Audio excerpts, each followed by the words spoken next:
It was 2019, I was 15, and I had just gone back into Betta fish care after a couple years off since I had moved and had to sell my tank. So I forgot about Bettas for a little bit. But I got back into it, and I realized that this time I was really going to do my research, start creating more of a natural scape, and get everything set up really nicely. And it was looking really good. I had a snail that I loved, I had some natural rocks, I had a little structure, and I had a couple live plants. My first that I had ever had before. My snail was pretty happy. I had a Betta that looked healthy and was thriving, and everything was good until I made one mistake. Instead of buying a fish food that I had used in the past and that had always worked well for me, I decided to go for a different brand, one that I had never used before. Unfortunately, I did not look at the ingredients list. I just snatched it on the shelf, went and checked out, and started to feed my Betta, and everything was going okay. But all of a sudden, something happened.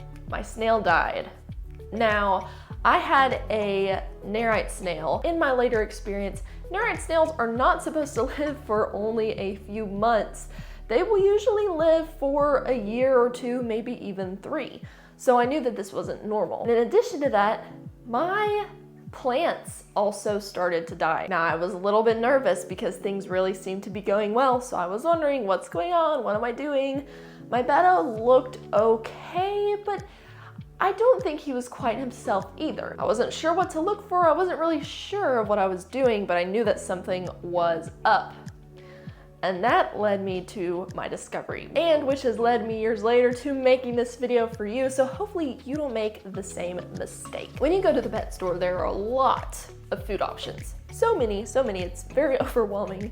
And a lot of times you're tempted to just grab whatever jumps off the shelf. Maybe a box that has the brightest packaging, or a box that has the best promises. I think I've seen a food that will promote clear water, which I'm not gonna lie, makes me a little bit nervous. I won't be naming any specific brands because I don't really want to bash them. However, I do want to bring your attention to one specific ingredient that you will find in certain fish foods. Thankfully, it's not in all of them. What ingredient is it, you may wonder? Copper. Copper is a metal, and if there's one thing I know and one thing that everybody has been and should be advised, is to keep metal away and out of the tank. There are some exceptions like stainless steel tools that you use to scape your tank. Those are fine and they've been ensured that they won't harm your tank's inhabitants. But just having things like metal wire and things that can rust over time when they're kept in your tank, those are highly and strongly suggested to keep them away. So why are there metal components, more specifically copper, in some Betta fish foods? I really can't figure it out. I don't think it has anything to do with coloring.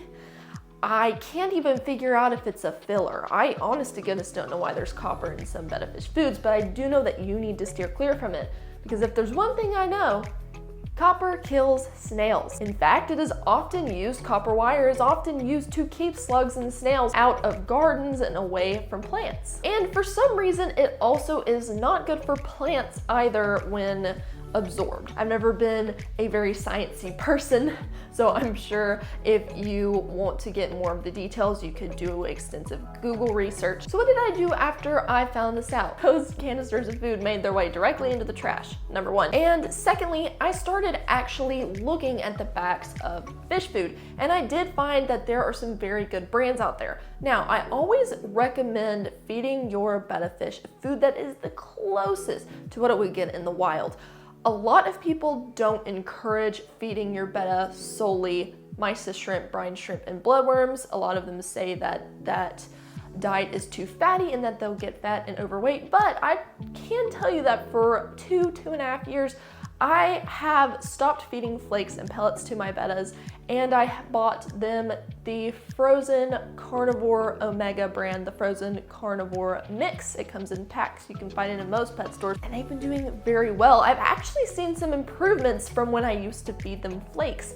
They seem more energized, they seem healthier, and it makes sense because it's what they eat in the wild. Look at the ingredients on the flakes. On some of the flakes, do you think the Betta is going to be hunting and eating copper, red number 2, blue, any natural food dyes, wheat, fish oil, corn. No, your Betta's not gonna be eating any of that. Those are just empty fillers and they really are not going to promote your Betta's health. So personally, I do feed them straight frozen food, and some people might not like that, but in my experience, it works very well. If you don't want to do that, there are a few brands that are better. I try to find the best. So there you have it. Always look for Betta fish food, whether flakes or pellets, if you don't want to just feed them frozen. Although I do highly recommend at least incorporating some into their diet. But if you want to feed them pellets or flakes, always read the ingredients, whether in person or online. You can order food on Amazon.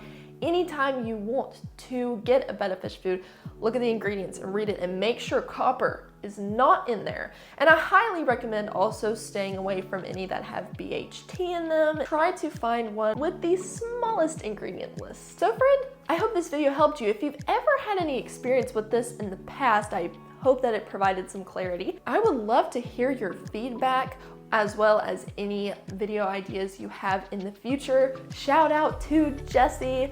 I know this might be a little bit late if you're seeing this. I'm so sorry because I am batching some videos, so they will come out a little bit later than the date I'm making them. But I received your email and I love getting to see your Betta, who is well on his way to mending after being in that pet store cup for I can only imagine how long. I love your tank, it's beautiful, and I love to see that you are caring for him and doing what you find best to bring your fin friend back to life. I love that so much. If you would like to send me an email, my email is maddie@fishmakelifebetta.com. I would love to hear from you, as well as hear from any stories or feedback you have, and maybe even share a little message in my videos. I love to start incorporating more of that into my content. Before you leave, if you have not yet, join the Betta Fish Forum. It's a free, wonderful group for other Betta parents, new, experienced, or pro. So hop on over there if you get the chance. Link to that will be in the description. I hope that you have a blessed day, and I will see you soon.